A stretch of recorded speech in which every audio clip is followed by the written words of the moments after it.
Kepada yang terhormat Bapak Presiden Republik Indonesia, Pak Jokowi.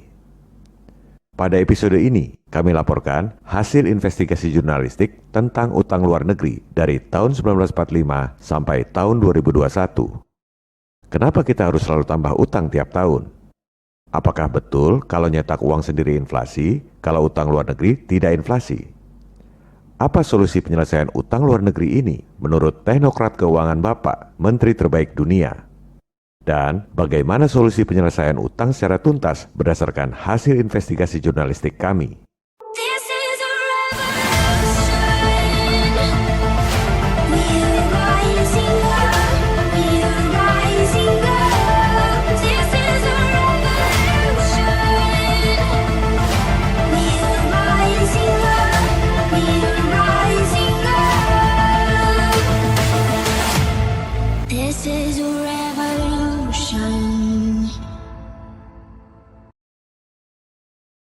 Pertama, kami jelaskan bahwa yang dimaksud utang luar negeri di sini adalah utang pemerintah dan swasta, termasuk BUMN. Karena BUMN nggak mungkin bisa utang luar negeri kalau nggak ada persetujuan pemegang saham, yaitu Menteri Pengadaan Vaksin. Salah, Menteri BUMN. Abis yang lebih banyak diberitakan ngurus vaksinnya sih. Kita jadi lupa kalau Pak Erik juga ngurus BUMN. Padahal pengadaan vaksin nggak perlu menteri yang warawiri nemuin penjual. Masa menteri ngadep ke vendor? Mestinya pemasok yang ngadep menteri. Dan soal pengadaan ini mestinya nggak perlu menteri. Asdep juga cukup. Ini soal kesehatan, politik, atau dagang. Hanya para elit dan Tuhan yang tahu.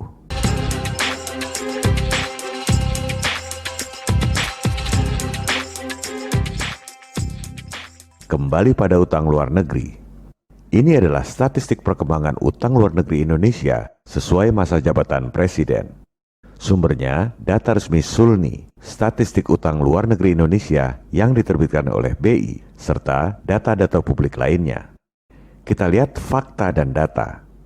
Yang dulu sering digembar-gemborkan sebagai presiden pengutang terbesar adalah zaman Orde Baru. Pak Harto selama 32 tahun menjabat nambah utang 145 miliar dolar. Rakyat kecil nggak ngerti duit 145 miliar dolar.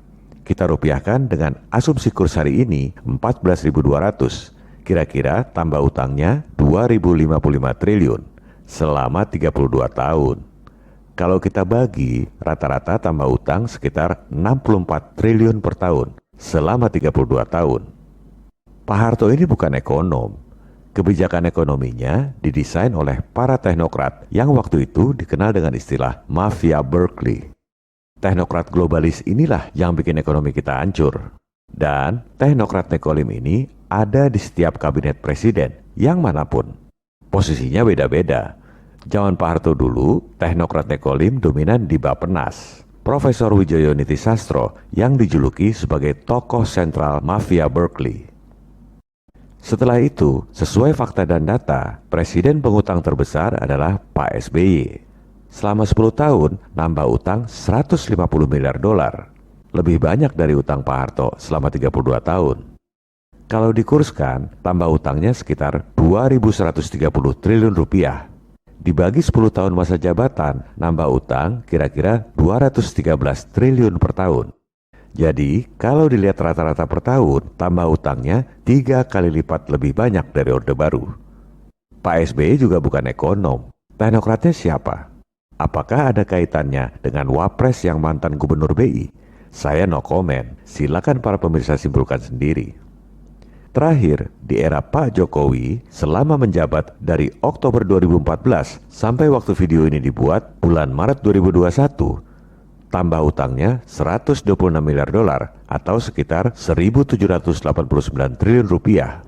Dibagi 6,5 tahun, tiap tahun nambah utang sekitar 275 triliun. 4 kali lebih banyak dari zaman Orde Baru. Teknokratnya siapa? Kalau zaman Orba dulu, Pak Rizal Ramli bilang biang keladinya adalah Mafia Berkeley. Zaman Pak Jokowi sekarang, Pak Rizal Ramli bilang SPG Bank Dunia. Bukan kata saya loh Pak, ini kata Pak Rizal Ramli, kan bekas menteri Bapak juga.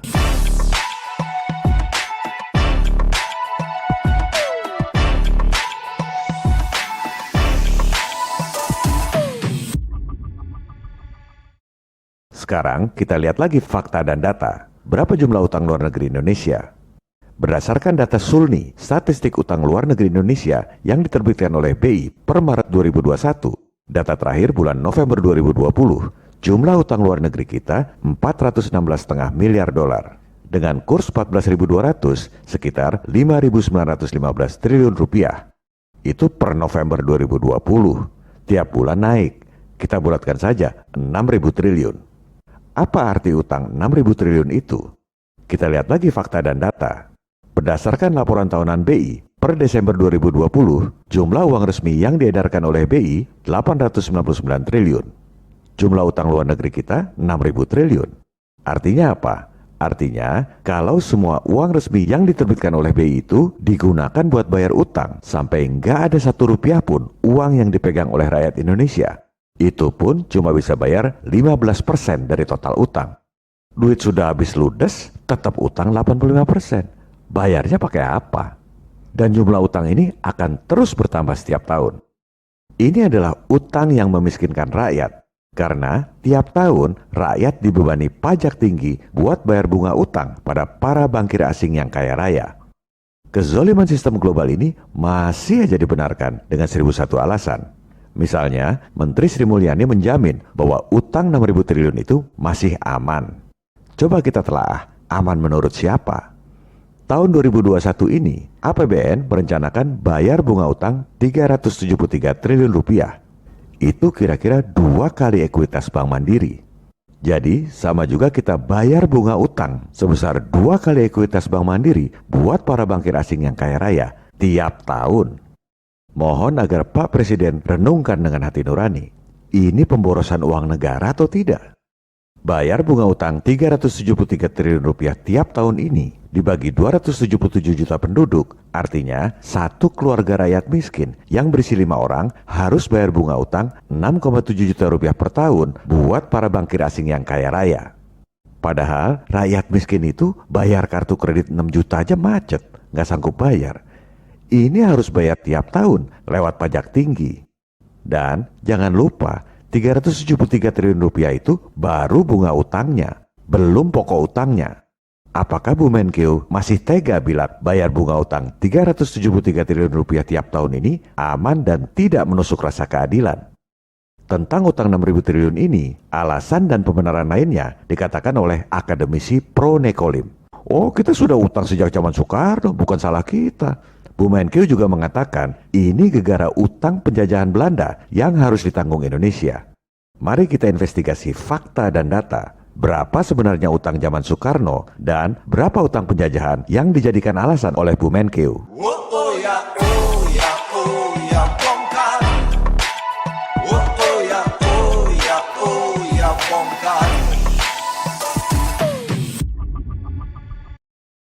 Proklamasi. Indonesia memproklamasikan kemerdekaan tanggal 17 Agustus 1945. Itu adalah kemerdekaan de facto. Secara de jure, sebuah negara baru dinyatakan berdaulat jika ada pengakuan dari negara lain. Pengakuan ini sulit diperoleh Indonesia, sebab kemerdekaan Indonesia bukan pemberian dari penjajahnya, seperti negara-negara lain di Asia dan Afrika. Setelah Jepang takluk pada Sekutu tahun 1945, Belanda justru ingin kembali menjajah Indonesia. Negara-negara lain yang tergabung di PBB nggak ada yang mau memberi pengakuan kemerdekaan Indonesia dan bersikap menunggu hasil perundingan Indonesia-Belanda yang dikenal sebagai Konferensi Meja Bundar.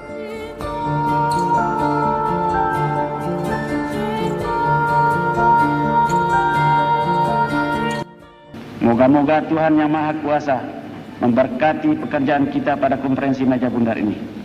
Akhirnya kesepakatan terjadi tahun 1949. Belanda mengakui Indonesia sebagai negara yang berdaulat dengan syarat antara lain Indonesia menanggung utang warisan Belanda.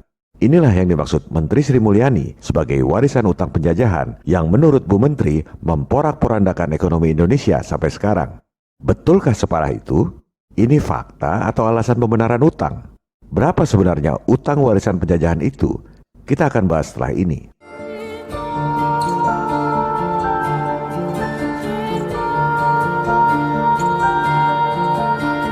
Penjajahan zaman dulu sebelum tahun 1945, slogannya adalah Gospel, Gold, and Glory.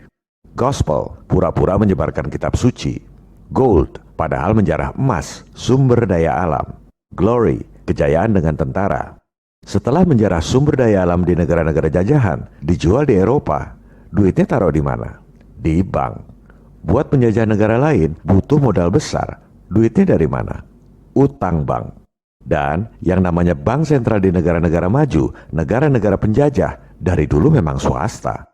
Kita taunya penjajah Belanda, penjajah Jepang itu sangat mengerikan. Padahal begitu balik ke negaranya, mereka terjerat utang pada para bankir swasta.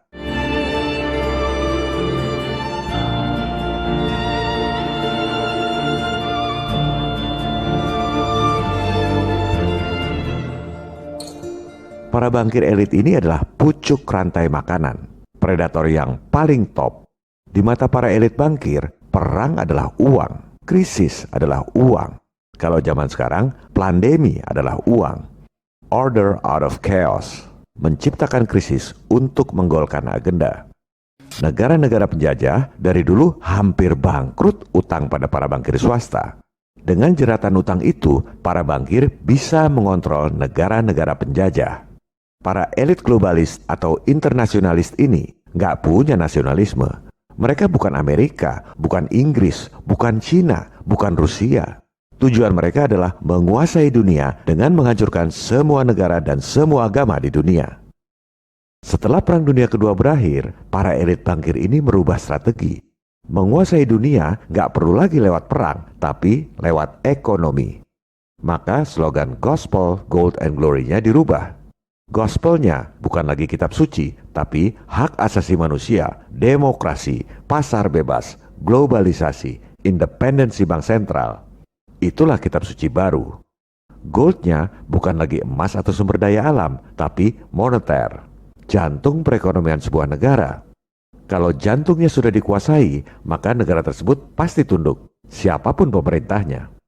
Glory-nya nggak perlu pakai tentara, tapi lewat organisasi super seperti PBB, IMF, World Bank, beserta underbow-underbow-nya, WHO, UNICEF, UNESCO, dan lain-lain. Oleh sebab itu, sejak tahun 1945, begitu banyak negara-negara dimerdekakan oleh penjajahnya. Apakah para penjajah itu yang biasanya menjarah, membunuh, memperkosa bangsa-bangsa jajahan, tiba-tiba insaf dan jadi malaikat untuk mensejahterakan rakyat dunia? Mereka adalah SDSB, setan dalam sebutan baru. Pelajaran di sekolah mengatakan bahwa mereka adalah organisasi internasional yang paling luhur, the Holy of Holies, yang suci dari yang suci, juru selamat umat manusia dari berbagai krisis. Padahal sebenarnya juru selamat palsu, Al-Masih Ad-Dajjal, the Antichrist.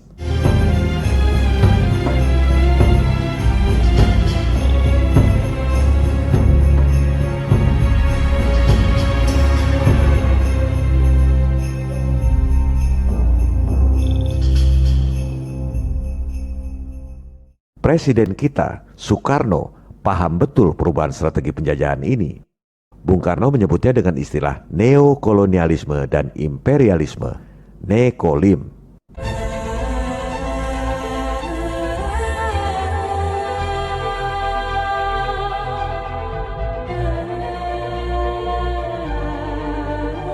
I hate imperialism. I detest colonialism. Penjajahan gaya baru. Penjajahnya bukan negara, tapi swasta, globalis. Ini adalah bahaya laten yang lebih mengerikan. Kalau penjajahan gaya lama, musuhnya kelihatan, pakai tentara, pakai seragam. Penjajahan gaya baru ini, musuhnya nggak kelihatan. Mereka menyusup ke dalam pemerintahan lewat para agen lokal. Mereka mengajarkan teori-teori ekonomi, teori-teori kesehatan, dan lain-lain di sekolah untuk mendukung agenda mereka. Maka dibikinlah teori-teori ekonomi modern bahwa solusi pembangunan adalah ngutang. Teori-teori kesehatan modern, kalau ada orang sakit, kasih obat kimia. Ada penyakit menular, kasih vaksin. Cuma itu yang diajarkan di sekolah-sekolah kedokteran barat. Para dokter tidak dididik untuk mempertanyakan sistem. Sehingga para dokter jadi marketing industri farmasi. Semua orang bekerja tanpa sadar untuk kepentingan mereka.